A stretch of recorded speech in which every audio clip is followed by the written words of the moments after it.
So hello guys, welcome to Asia. I hope you all are doing great. तो आज हम बात करेंगे 20 जनवरी 2022 के जितने भी इंपॉर्टेंट करंट अफेयर्स हैं, आपके साथ बात करेंगे उनके बारे में। तो जो भी नए व्यूअर्स हैं हमारे साथ नए जुड़े हैं यहाँ पे, वो सब्सक्राइब कर दें चैनल को और लाइक कर दें और शेयर कर दीजिए वीडियो को। और कोई भी आपको क्वेरी हो तो आप कमेंट सेक्शन में वहां पे कमेंट कर सकते हैं और आपको जल्दी से जल्दी उसका आंसर यहाँ पे दिया जाएगा। तो चलिए बात करते हैं। जो फर्स्ट यहाँ पे हमारे पास करंट अफेयर है, so the first current affair about, तो यहां पे है मिसेस वर्ल्ड 2022। तो मिसेस वर्ल्ड 2022 का खिताब मिला है यहां पे अमेरिकन लेडी है, नाम है शैलीन फोर्ड। तो शैलीन फोर्ड को मिला है मिसेस वर्ल्ड 2022 का खिताब। एंड प्लस यहां पे 57 कंट्री से जो कंपटीटर्स हैं उन्होंने यहां पे पार्टिसिपेट किया था। शैलीन की उम्र जो है वो 37 ईयर की है। ये जिनको अवार्ड मिला है ये 37 साल उम्र है इनकी। और ये अवार्ड जो इनको दिया गया, जो पिछली बार जो कंटेस्टेंट यहां पे विनर रही थी केट स्नाइडर, इन्होंने इनको ये अवार्ड दिया है। ये पेगेंट जो क्राउन है इनको इन्होंने पहनाया है। और केट जो स्नाइडर है ये आयरलैंड से बिलोंग करते हैं। तो नाम याद रखिएगा, जिन्हों के इस बार नाम याद रखिएगा मिसेस वर्ल्ड 2022 का, यह है अमेरिकन शैलीन फोर्ड। तो नेक्स्ट की बात करते हैं। तो नेक्स्ट हमारे पास जो करंट अफेयर है ये है AFC women's Asian cup India 2022। तो जो वुमेन एशियन कप है इस बार का, ये इंडिया में करवाया जाएगा, इंडिया इसको होस्ट करेगा। एंड प्लस ये 20 जनवरी से स्टार्ट होगा, मतलब आज के दिन ही ये स्टार्ट हो रहा है। और इसकी जो ओपनिंग है वो मुंबई, नवी मुंबई और पुणे में करवाए जाएंगे। इसके सभी मैचेस जो जितने भी मैचेस हैं, यहां पे 12 टीम्स जो हैं ये पार्टिसिपेट करेंगी, अलग अलग कंट्रीज की। एशिया में जितने भी कंट्रीज हैं यहां पे पार्टिसिपेट करेंगी। और यहीं से ही, इसी पार्टिसिपेशन से जो टॉप रैंक टीम्स होंगी वो सिलेक्ट हो जाएंगी 2023 का जो फीफा वुमेन्स वर्ल्ड कप है उसके लिए, जो कि ऑस्ट्रेलिया और न्यूजीलैंड में होने वाला है। तो यहां पे दो चीजें यहां पे जुड़ी हुई हैं। एक तो इस बार का जो एशिया कप है कहां पे करवाया जा रहा है, इंडिया में करवाया जा रहा है।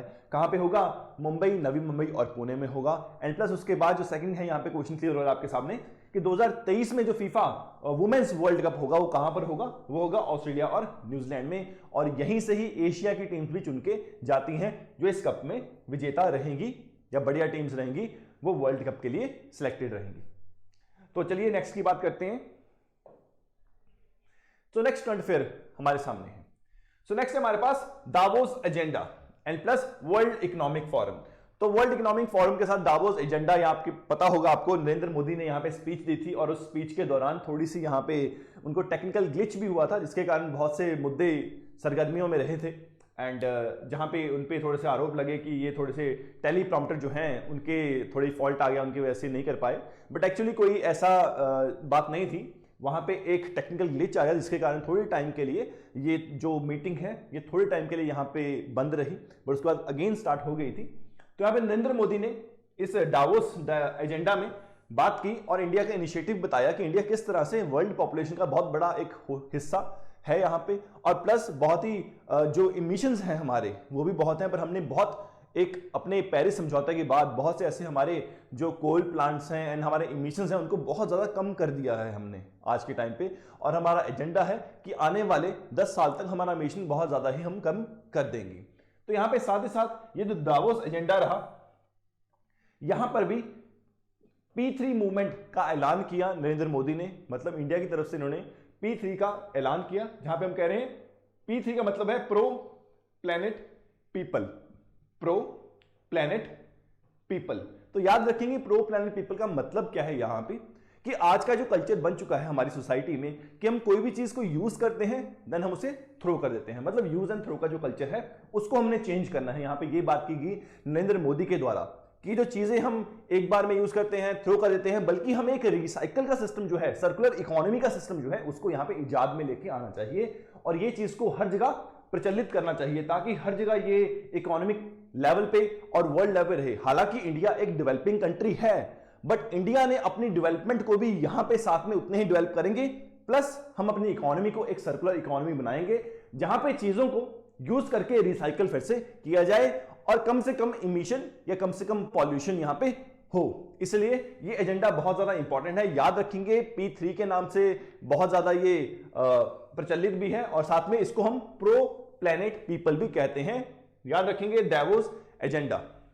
सो बात करते हैं नेक्स्ट करंट अफेयर की। सो आपके सामने है, बुक का नाम है आपके सामने, Bose the untold story of an inconvenient nationalist. तो क्या है इस स्टोरी में या इस बुक में क्या चीजें हैं, पहले हम तो बात करते हैं कि किसने ये बुक लिखी है। तो यहाँ पे चंद्रचूड़ घोष जी ने ये बुक को लिखा है एंड ये बात करते हैं बोस की जीवन के साथ निर्धारित और जुड़े हुए बहुत से पहलुओं के साथ यहाँ पे हमको अवगत कराते हैं, जहां पे हमको बोस की जो आइडियोलॉजी है, जो बोस की जो इंडिपेंडेंट इंडिया की जो सोच है, कम्युनिज्म की सोच है and geopolitics and plus political ideology जो है यहां पे इस बुक में उसको दर्शाया गया है बाय चंद्रचूड़ घोष के द्वारा। एंड साथ प्लस में इसमें बहुत सी ऐसी चीजें हैं बोस के बारे में जो हमें नहीं पता है, like unknown stories of Netaji Subhash Chandra Bose. Subhash Chandra Bose के बारे में बहुत सी ऐसी चीजें हैं जो कभी हमको नहीं पता थी या आने वाली हमारी जितने भी जनरेशन को पता नहीं होंगी, वो इस बुक में दर्शाई गई हैं ताकि उनको उनके साथ अवगत कराया जाए। तो याद रखेंगे बोस जी के बारे में, that Bose the untold story of an inconvenient nationalist and this is authored by, written by Chandrachur Ghosh. तो चलिए बात करते हैं नेक्स्ट करंट अफेयर के बारे में। सो नेक्स्ट हमारे सामने है यहाँ पे NDRF. So NDRF stands for national disaster response force. So national disaster response force ने अपना जो 17th रेजिंग डे है उसको मनाया है। अब इनका रेजिंग डे कब होता है? ये होता है 19th ऑफ जनवरी। सो 19 जनवरी को यहां पे एनडीआरएफ ने अपना 17th रेजिंग डे यहां पे मनाया है। एनडीआरएफ में लगभग 12 बटालियंस हैं आज के टाइम पे, याद रखेंगे इसको। और एनडीआरएफ को बनाया या एनडीआरएफ किसके अंडर आता है?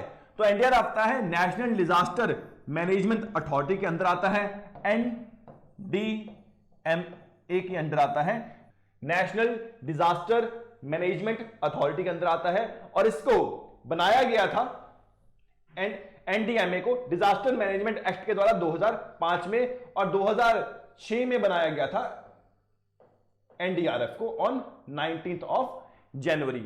याद रखेंगे इनका मोटो जरूर याद रखेंगे। मोटो के ऊपर बहुत ज्यादा क्वेश्चन यहां पे पूछे भी जाते हैं, एसएससी में, बैंकिंग में, प्लस हमारे जो सिविल सर्विस के एग्जाम होते हैं वहां पर पूछे जाते हैं, प्लस जो आर्मी के एग्जाम होते हैं वहां पर भी पूछे जाते हैं। याद रखेंगे saving lives and beyond, NDRF का ये मोटो है। तो चलिए बात करते हैं जो नेक्स्ट है हमारे पास यहां पे।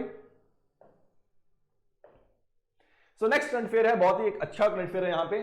तो ये आपके सामने एक टाइग्रेस है, इनको नाम दिया गया है सुपर मॉम। इन्होंने अपने पूरे लाइफ स्पैन में लगभग 29 शावकों को जन्म दिया है। ये जो टाइगर है इसने पूरे 29 शावकों को जन्म दिया था अपने पूरे लाइफ स्पैन में, जो कि एक वर्ल्ड रिकॉर्ड भी है एक तरह का, कि अपनी लाइफ स्पैन में एक टाइगर का लाइफ स्पैन 16-17 साल तक का होता है। तो इनकी उम्र भी 16 साल की हो चुकी थी। सो इन्होंने अपने लाइफ स्पैन में लगभग 29 टाइगर्स को जन्म दिया। छोटे टाइगर्स जिनको हम शावक भी कहते हैं, साथ में इनको कर्ब्स भी कहते हैं। सो इनका नाम जो था, इनका नाम जो मशहूर थे इनके नाम, वो था नाम इनका कॉलर वाली। कॉलर वाली क्यों? क्योंकि 2008 में जब पहली बार कॉलर लगाए गए, रेडियो कॉलर्स जो हैं, जो पहली ये टाइगर्स थी जिनको ये कॉलर लगाए गए थे, इसलिए लोकल पीपल इनको कॉलर वाली टाइगर भी कहते थे। याद रखेंगे इसके बारे में। प्लस वर्ल्ड रिकॉर्ड होल्डर भी हैं। और ये कौन से टाइगर रिजर्व में थी? तो याद रखेंगे पेंच टाइगर रिजर्व, पेंच टाइगर रिजर्व जो कि मध्य प्रदेश में है। और मध्य प्रदेश में बहुत से ऐसे टाइगर रिजर्व हैं, और मध्य प्रदेश को एक टाइगर का स्टेट भी बोला जाता है क्योंकि बहुत से कंजर्वेशन प्रोजेक्ट्स और रिजर्व्स यहां पे बनाए गए हैं टाइगर्स के लिए। तो चलिए बात करते हैं जो नेक्स्ट है हमारे पास यहां पे। सो नेक्स्ट आपके सामने है, ये साइन आपको समझ के कुछ आ रहा होगा यहां पे, इंफिनिटी। सो इंफिनिटी का साइन है ये दुबई में ये जो ब्रिज है इसको ओपन किया गया है। So Dubai open it's infinity bridge for the traffic for the first time. तो पहली बार इन्होंने अपना इंफिनिटी ब्रिज खोल दिया है। ये इंफिनिटी दर्शाता है मैथमेटिक्स के उस इंफिनिटी को, जिसका मतलब है जिसकी कोई भी लिमिट नहीं है, और ये दर्शाता है दुबई की डेवलपमेंट को जिसकी कोई भी लिमिट नहीं है। ये बताया गया है दुबई के कंस्ट्रक्शंस के द्वारा। एंड प्लस ये जो ब्रिज है ये 300 मीटर लॉन्ग है एंड 22 मीटर वाइड है। प्लस यहां पे 3 मीटर का पेडेस्ट्रियन के लिए और साइक्लिस्ट के लिए एक और ट्रैक बनाया गया है।